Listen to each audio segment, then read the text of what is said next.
और उसका 12वां बाब एक बड़ा मशहूर वाक़या है। हम लोगों ने पढ़ा है, हम लोगों ने सुना है।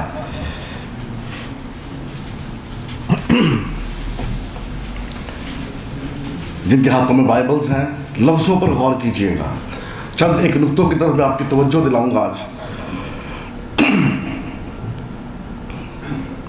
यूहन्ना 12 बाब उसकी 20 आयत।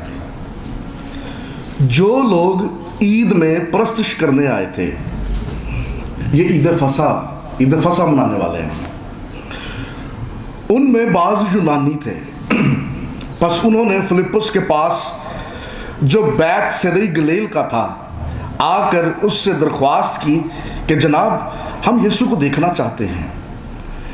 फिलिप्पुस ने आकर इंद्रियास से कहा, फिर इंद्रियास और फिलिप्पुस ने आकर यीशु को खबर दी।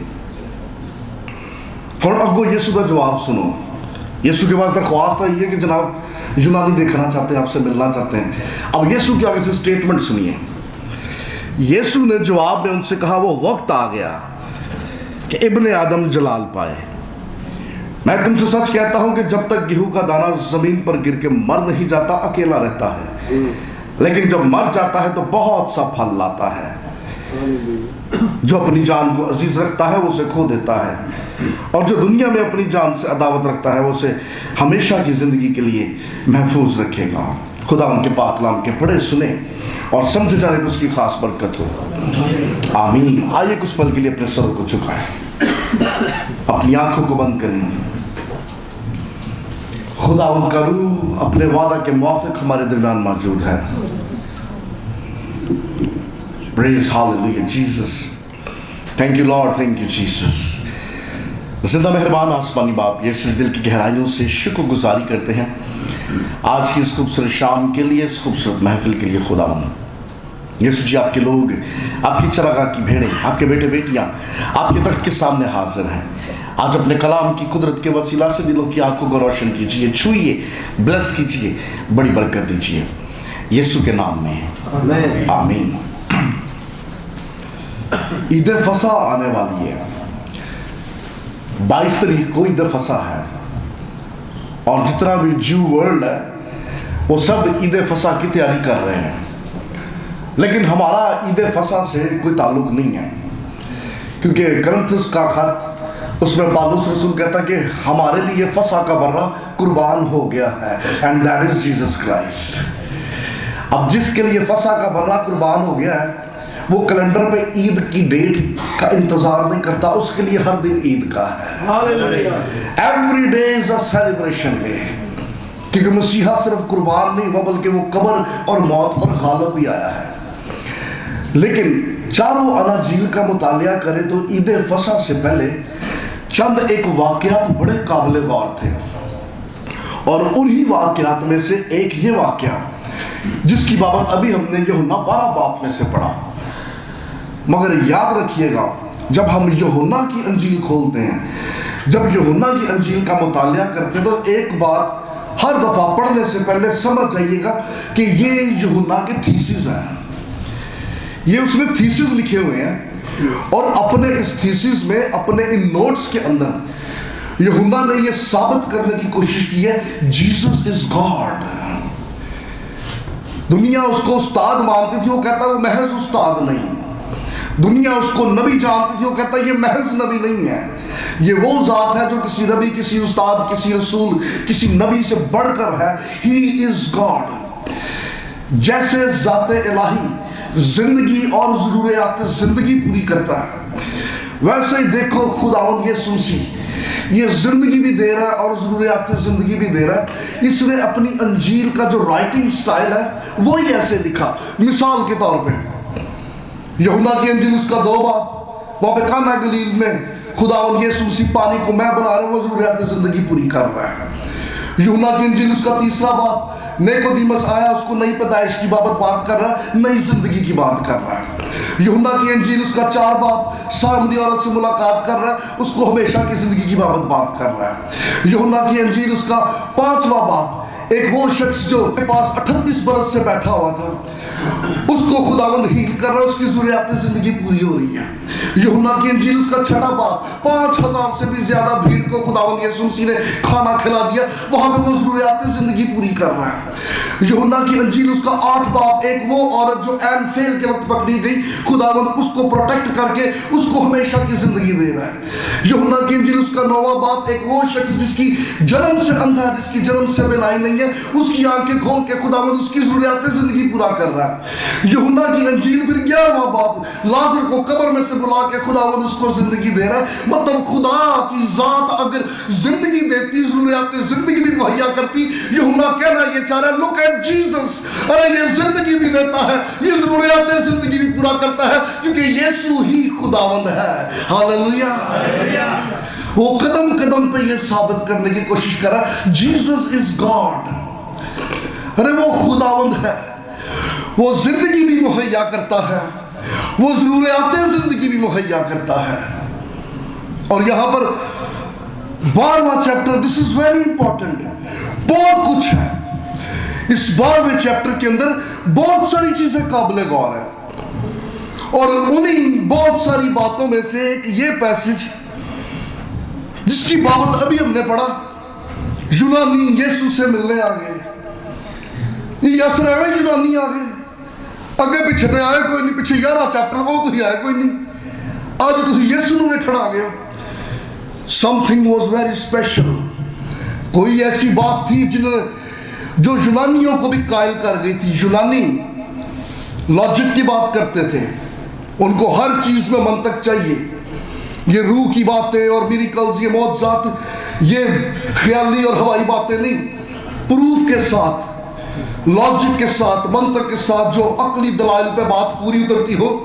जब तक ऐसा ना हो यूनानी कायल नहीं होते। और यहाँ 12वें चैप्टर में यूनानी आ गए हैं, और यूनान वो था जिसको दुनिया का दिमाग कहा जाता था। यूनानियों की बाबत मशहूर था कि कुल दुनिया की अकल और इल्म यूनान में है। यूनान की तिब, यूनान की साइंस, इनकी फिलॉसफी, इनका मेडिकल साइंस, ये सब यूनान से था। और कोई यूनानियों से मुबाहसे में टक्कर लेने की जरूरत नहीं करता था। दे आर एजुकेटेड पीपल, इन्हें कायल करना बड़ा मुश्किल था। लेकिन यहाँ पर खुद यूनानी चल के आ रहे हैं। और मैं जब इस सारे पैसेज को पढ़ता हूँ, 3 बातें, 3 पॉइंट्स मैं आपके सामने रखना चाहता हूँ। सबसे पहला पॉइंट, रिजाइन। यूनानी इतने कायल हो गए, इन्होंने रिजाइन कर दिया अपना कीदा और आ गए यीशु के पास। दूसरी बात रिलेशन, और तीसरी बात रेवलेशन, मुकाशफा। हम सबसे पहले नुक्ते को अपने सामने रखेंगे, रिजाइन। इन आयात पर गौर कीजिए और 20वीं आयत को फिर से पढ़िए। यह लिखा हुआ है, जो लोग ईद में परस्तिश करने आए थे उनमें बाज यूनानी थे। ये यूनानी ईद में परस्तिश करने आए हुए हैं। ये ईद यहूदियों की है, और ये यहूदियों की ईद में यहूदियों के साथ परस्तिश करने आए हैं।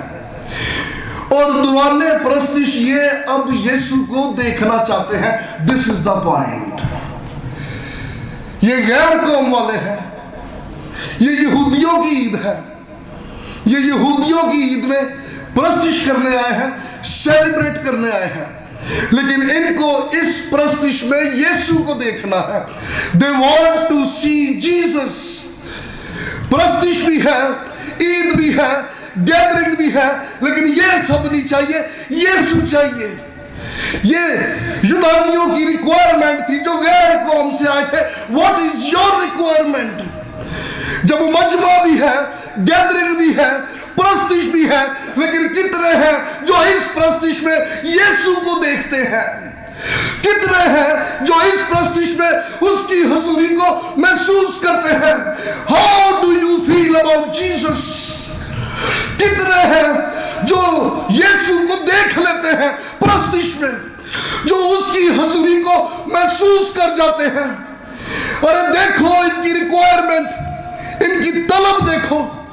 ये गैर कौम वाले थे, इन्होंने सारा कुछ छड़िया, ये आ गए ईद मनाने, परस्तिश करने, और इस प्रस्तिश में ये यीशु को देखना चाहते हैं। ये कैसे कायल हो गए एल्बर्ट? यूनानी कायल नहीं हो सकते, ये कैसे कायल हो गए? उसकी एक वजह जो मुझे समझ आती है, अरबान यूनानियों के बहुत सारे खुदा थे।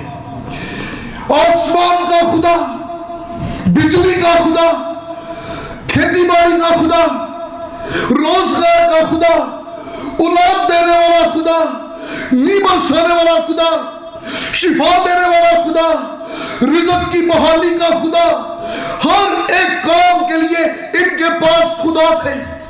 लेकिन शायद इन्हें लगता था कि हर एक काम के लिए खुदा को याद रखना, अरे ये मुश्किल है। लुक एट Jew पीपल, अरे इनका एक ही खुदा है, ये सब कुछ एक ही खुदा से मांगते हैं। हर एक काम के लिए खुदाओं को याद रखना और फिर उन खुदाओं के लिए उनके तकाज़ों को पूरा करना, ये मुश्किल है। शायद ये चीज इनको कायल कर गई। शायद इन्होंने सुन लिया था, एक जन्म के अंधे को यीशु ने ठीक कर दिया, उसको आई स्पेशलिस्ट के पास नहीं जाना पड़ा। इन्होंने शायद सुन लिया था, एक शख्स जिसका बदन कोढ़ से भरा था, अरे उसको शिफा मिल गई, उसको किसी तबीब के पास जाना नहीं पड़ा। इन्होंने शायद सुन लिया था कि एक औरत जिसके 12 वर्ष से खून जारी था, अरे वो भी यीशु के पास आई, उसको भी शिफा मिल गई, उसको भी किसी और फिजिशियन के पास जाना नहीं पड़ा। अरे समथिंग इज वेरी स्पेशल। यीशु के पास कुछ खास है। वो तेरी आंखों का मर्ज हो, तेरे बदन का मर्ज हो, तेरे दिमाग का मर्ज हो, तेरे घर का मसला हो, तेरे रोजगार का मसला हो, जीसस इज अ पर्सन। अरे ये वो शख्सियत है जिसके पास तेरे हर एक मसले का हल है। आज इंसानी जिस्म को समझना किसी एक इंसान के बस की बात नहीं। अगर आपको नफ्सियात का मसला है, साइकियाट्रिस्ट से मिलना होगा। अगर आपको स्पाइन का मसला है, क्रिप्टोप्रैक्टिक से मिलना होगा। अगर आपके दिल का मसला है तो आपको दिल के डॉक्टर से मिलना होगा। बदन के हर एक अज़ू के लिए अलग अलग स्पेशलिस्ट है, क्योंकि पूरे बदन को समझना किसी एक इंसान के बस की बात नहीं। But look at Jesus. अरे आज तुझे अपनी जात में कोई भी मसला हो, तेरे फाइनेंस का मसला, तेरे रोजगार का, तेरे कारोबार का, या कोई जिस्मानी या कोई नफ्सियाती या कोई रूहानी मसला, there is only one name. अरे एक ही नाम जो हमें बख्श दिया गया और उसका नाम यीशु है। हालेलुया। यूनानियों ने यह सारा गल समझ आ गई, कहते हम यीशु को देखना चाहते हैं। अरे हमें और कोई खुदा नहीं चाहिए, हमें तो वो जात चाहिए जिसके पास हर मसले का हल है। बड़ा मुश्किल है तमाम खुदाओं के तकाज़ों को पूरा करना। He is the best option। आपका कोई भी मसला है, come to Jesus। बदन के किसी भी हिस्से में तकलीफ है, उसका स्पेशलिस्ट ढूंढने से पहले विजिट जीसस। आइए खुदा की हजूरी में कहिए यीशु से मिलना है।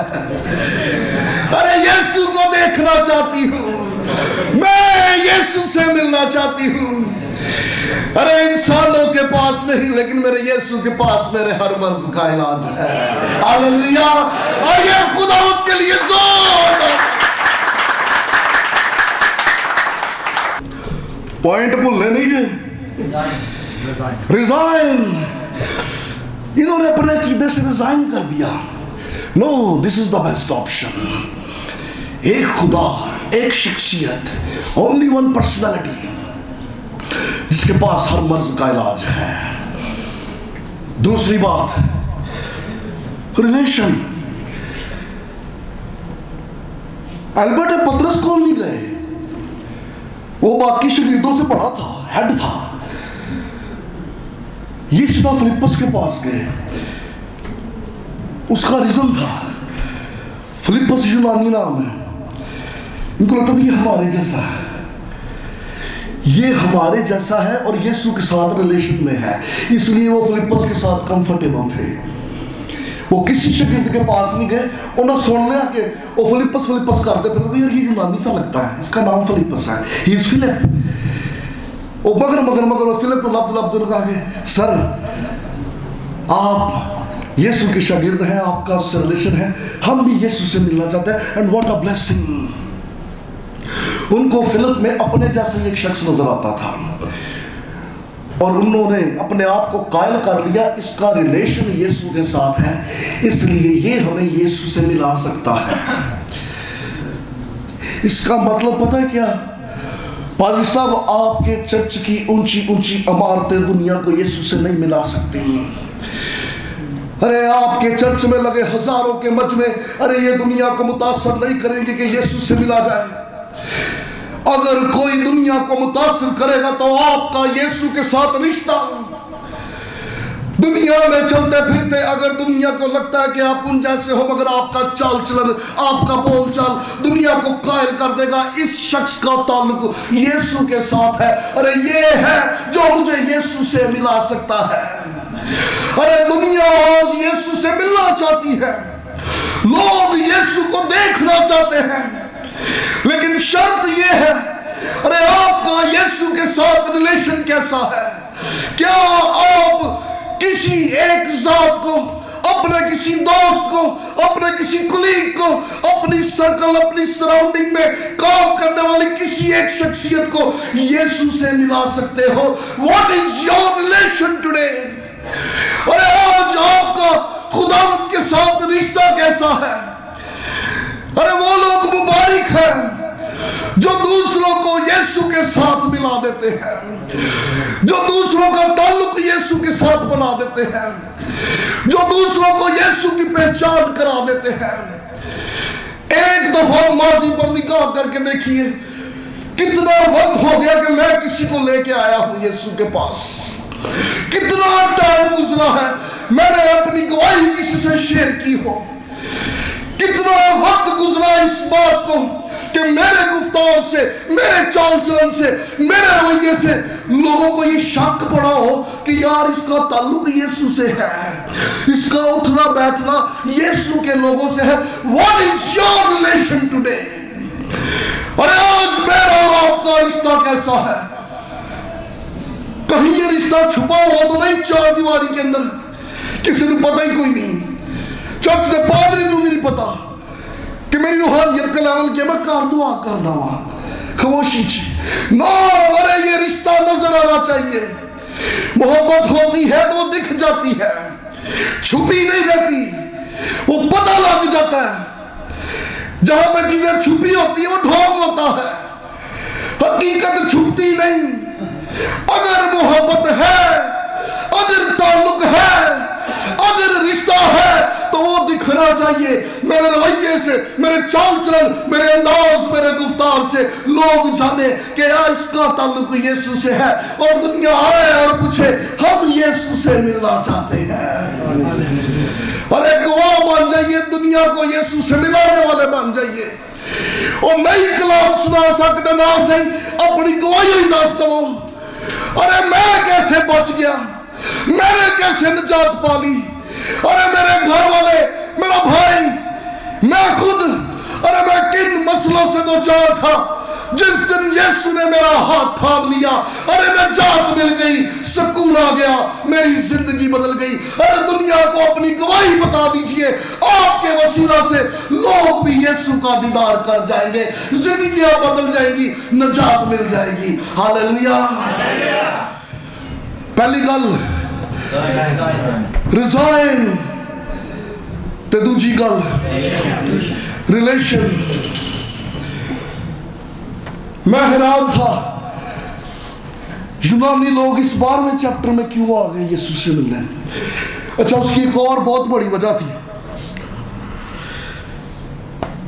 क्योंकि अगर हम कॉन्टेक्स्ट को पढ़ें तो 11वें चैप्टर च लाजर जिंदा होया है, ते लाजर के जिंदा होने तो बड़े बड़े सख्त दिल तोड़ दिए हुए थे। ये वाकया ऐसा हो गया था। तो सवाल ये अल्बर्ट कि जब यायर की बेटी जिंदा हुई, यूनानी तब क्यों नहीं आए? क्योंकि यूनानी दे आर नॉट कन्विंस्ड, वो कन्विंस नहीं थे। वो कहते सन कुड़ी भावें बेहोश होई से घर ही सी, वो कहते कुड़ी बेहोश पई सी, हम कैसे मान जाए मर गई है? They are not convinced. लूका की इंजील खोलो, वहां पे 9 शहर की जो बेवा थी उसका बेटा मर गया। यूनानियों तक ये बात पहुंची, यूनानी फिर भी कायल नहीं थे। वो कहते हम कैसे मान जाए, मुमकिन है मुंडा कोमे च होवे। और वो इतफाक हो सकता है कि उस टाइम पे मतलब उसको होश आ गई।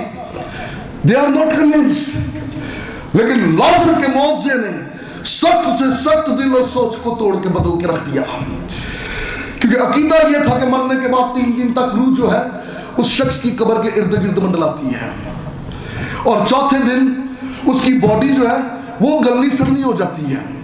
और जब ये बात मशहूर हो गई है 4 दिन का मुर्दा जिंदा हो गया, अब तो यूनानियों की अकल भी दंग रह गई थी। वो कहते हैं हम यीशु को मिलना चाहते हैं, अरे हम यीशु को देखना चाहते हैं, क्योंकि जो बातें, जो काम, जो कलाम और जो मौजूद ये शख्स दिखाता है इंसानी अकल से बालातर है। अरे लॉजिक, मंतक, फलसफे, थ्योरीज सब की सब पीछे रह जाती है। अरे हम यीशु को देखना चाहते हैं, हम उससे मिलना चाहते हैं। Who is Jesus? कौन है मसीह? कौन है ये जात जिसके करामात, जिसके मौत से इंसानी अकल से बालातर है? अरे यूनानियों का मंतक, उनका लॉजिक यहां तक पहुंचने से कासिर था, उन्होंने सरेंडर कर दिया, मजबूर होकर चले आए, जनाब हम यीशु को मिलना चाहते हैं, अरे हम यीशु को देखना चाहते हैं जिसकी तुम प्रस्तिश करते हो, हमें भी इससे तारुफ करा दीजिए। अरे दुनिया को यीशु को ऐसा तारुफ दीजिए, इंसानी अकल, मंतक, लॉजिक, थ्योरीज, फलसफे सब के सब पीछे रह जाए, इंसानी सोच दंग रह जाए, लोग कायल हो जाए, कहने में मजबूर हो जाए, या सिर्फ हम यीशु को मिलना चाहते हैं, अलबत्ता हम यीशु को देखना चाहते हैं। संदीप, अरे हम यीशु से बात करना चाहते हैं, हेल्प अस। दुनिया यीशु को देखना चाहती है। What is your relation today? पहली बात रिजाइन, दूसरी बात रिलेशन, तीसरी और आखिरी बात रेवलेशन। फिलिप्पस और अंद्रयास ने जाके यीशु को रिक्वेस्ट की कि सर कमाल हो गया जी, यूनानी आ गए जरा कभी नहीं सी हो सकता। यहूदी रबियों को तो यूनानी खंगना नहीं देते थे, वो वाले डिबेट करते थे, अगले मिनट से फारक करा दे, सर जी यूनानी आ गए हैं, यूनानी फिलोसफर्स आ गए हैं। खुदावन यीशु मसीह कह रहे हैं, यीशु ने जवाब में उनसे कहा वो वक्त आ गया इब्ने आदम जलाल पाए। ये बात बड़ी काबिले गौर है, मैं रिपीट करूंगा, वो वक्त आ गया इब्ने आदम जलाल पाए। यूहन्ना की इंजील में ये लफ्ज 9 दफा है, 9 टाइम्स, 9 दफा है, और यहां पर 4थी दफा लिखा हुआ है यूहन्ना 12वें बाब में, ये 4थी दफा लिखा हुआ है। 4थी दफा जब लिखा गया तो वो वक्त आ गया है। इससे पहले 3 दफा लिखा था, तो यीशु ने हमेशा ये कहा कि वो वक्त नहीं आया। यूहन्ना 2 बाब में खुदावंद यीशु मसीह की मां ने कहा कि इनके लिए कुछ कर कहता भी मेरा वक्त नहीं आया। यूहन्ना 7 बाब में यहूदी इसके ऊपर हाथ डालने लगे थे, यूहन्ना वहां पे लिखता अभी उसका वक्त नहीं आया था।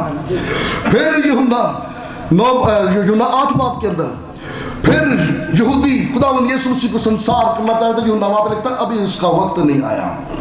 लेकिन यहाँ पे यूहन्ना 12 बाब में फर्स्ट टाइम वो लिख रहा है कि वो वक्त आ गया है। What is the difference? पहले 3 दफा जब ये लिखा गया कि वो वक्त नहीं आया, उस वक्त खुदावंद यीशु मसीह अभी सिर्फ यहूदियों के बीच में थे। लेकिन अब जब खुदावंद यीशु मसीह की खिदमत की टेरिटरी, उसकी हदूद यहूदियों से बढ़कर गैर कौमों की तरफ बढ़ती जा रही, तो अब यीशु कह रहा कि वो वक्त आ गया। अरे अब वो वक्त आ गया कि इब्ने आदम जलाल पाए। अब वो वक्त आ गया कि सिर्फ कौम वाले नहीं बल्कि गैर कौम वाले भी इब्ने आदम के कामों से, उसकी बातों से, उसके मौजूद से मुतासर होके आसमान की बादशाही के वारिस बन जाए।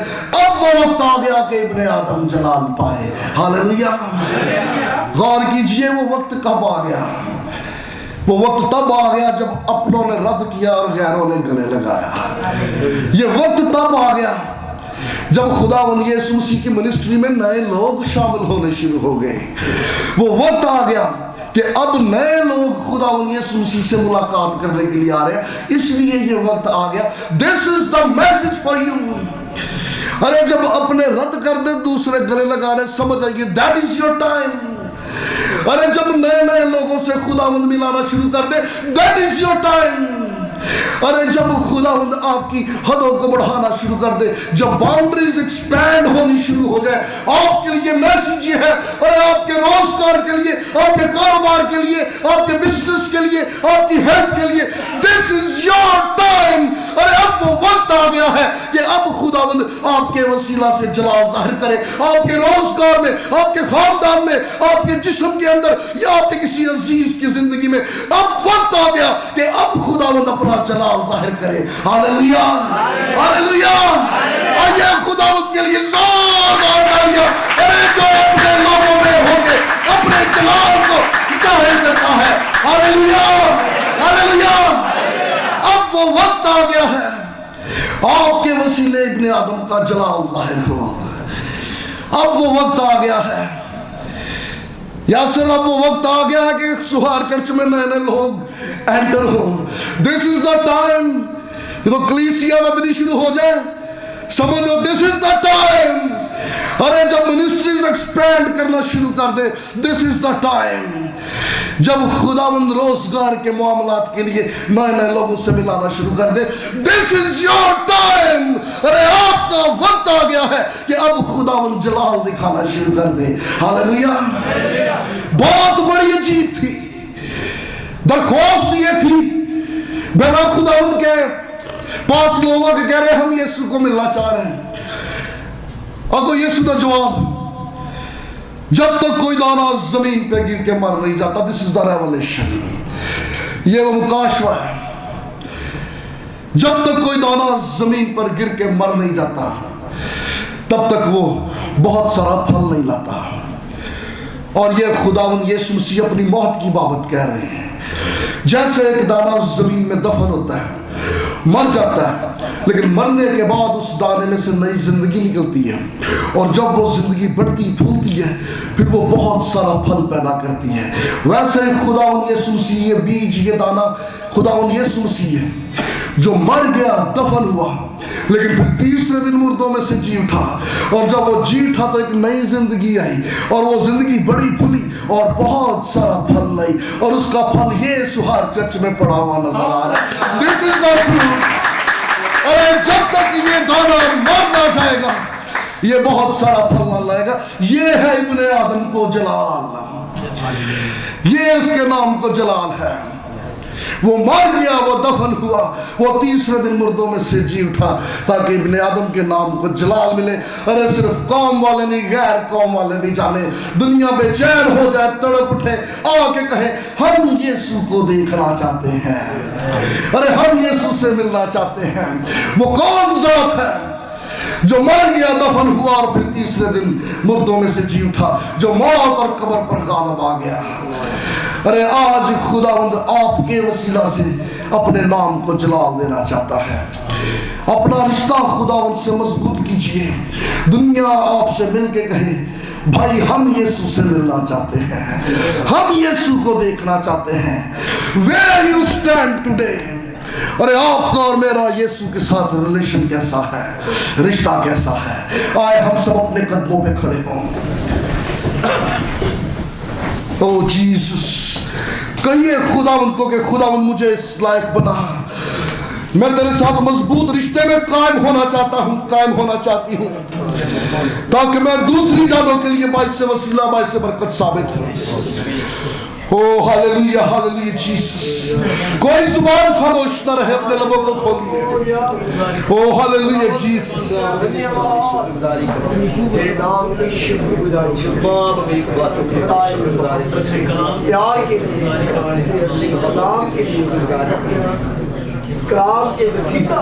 ओ हालेलुया जीसस। ओ hallelujah Jesus. Glory Jesus, glory. आवाजें अब भी कम है, अपने लोगों को खोलिए। खुदावंद का रूह यहाँ मौजूद है। रहा है।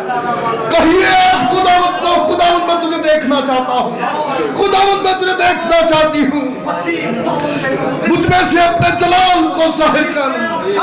मैं तुझसे और ज्यादा गहरे रिश्ते में कायम होना चाहता हूँ, कायम होना चाहती हूँ। आए खुदावंद मुझ पे वो जाहिर कर कि मेरा वक्त आ गया है, मुझ पे जाहिर कर कि मेरा वक्त आ गया है, ताकि मेरी जिंदगी से, मेरे कामों से, मेरे रोजगार से, मेरे फाइनेंस से तेरे नाम को जलाल मिले। खुदावंद के नाम को मुबारक कहिए, खुदावंद की शुक्रगुजारी कीजिए। Oh praise hallelujah Jesus, oh praise hallelujah Jesus, glory Jesus,